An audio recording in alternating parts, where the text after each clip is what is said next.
another episode of the No Fun League, a quick breakdown of the biggest storylines heading into the Olympics and all the other stuff surrounding them.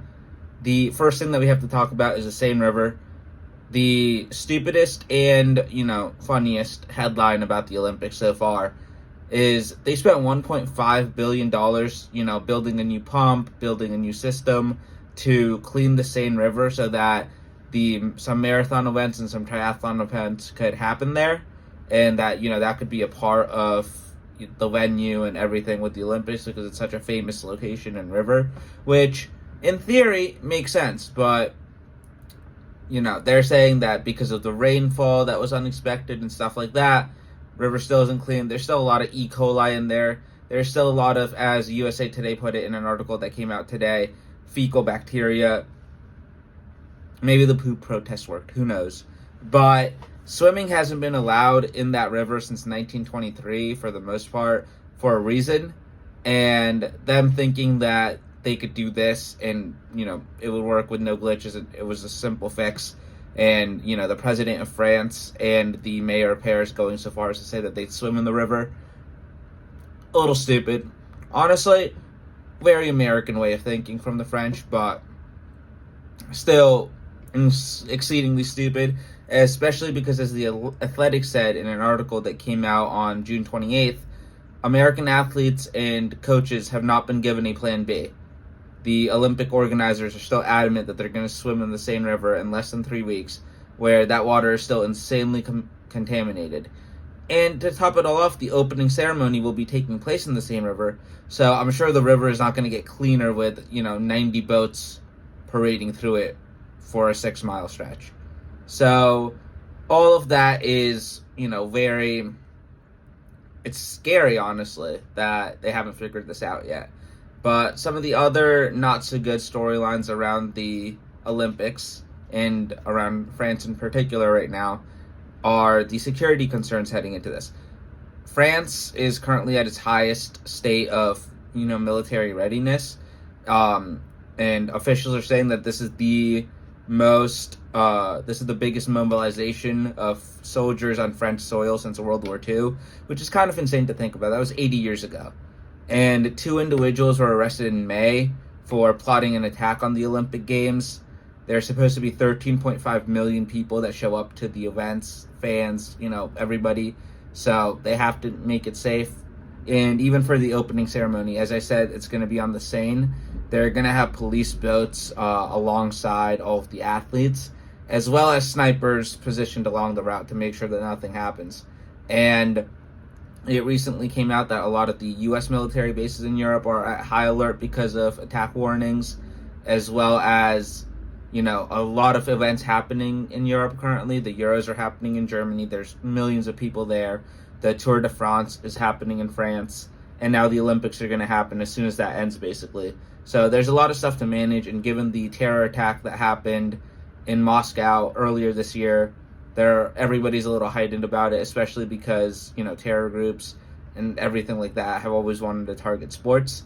In addition, France is having an election right now, and the far-right psycho party is winning, so sane people aren't happy about it. They're protesting the street. That's an entirely other concern going into these Olympics as well. It's not coming in the best time for France.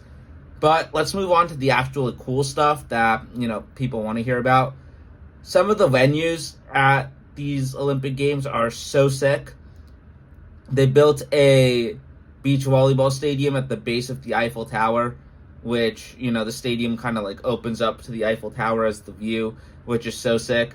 The Palace Gardens in Versailles are being used for equestrian events, which is also really cool. I think they're doing a genuinely good job of incorporating history and landmarks and things of that nature into the events to make sure that they're always prominent.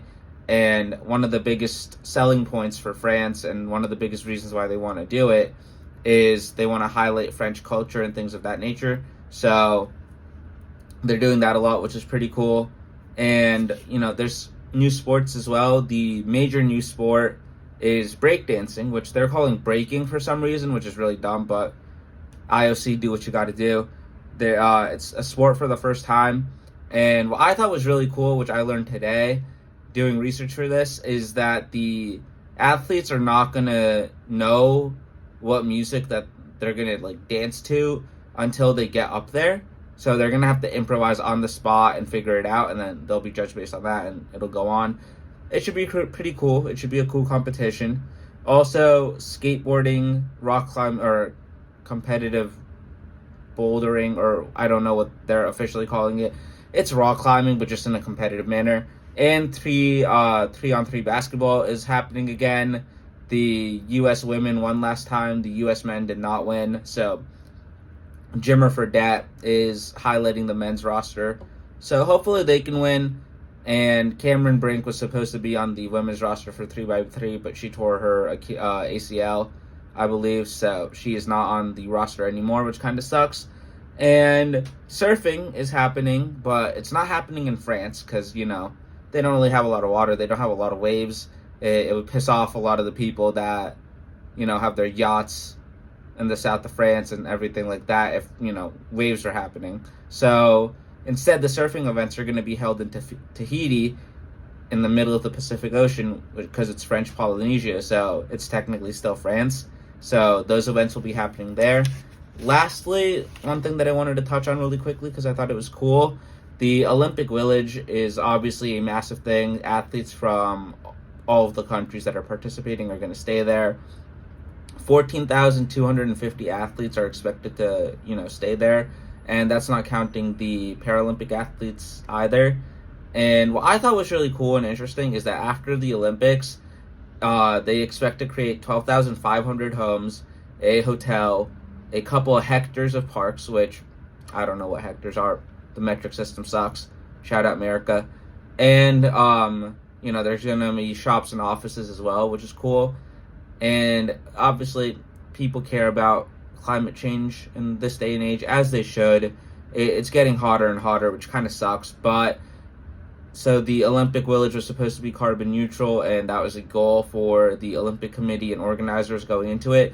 The United States of America was like, no, we're here to win. We need our athletes to be comfortable. So they're shipping air conditioners to France to make sure that everybody's at the temperature that they want.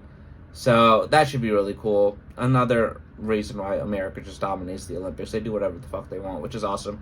And hopefully they can go and kick everybody's ass, because last time we only won by like one gold medal against China, and that can't fucking happen again. But thank you guys for watching. Please remember to like, comment, and subscribe. Peace.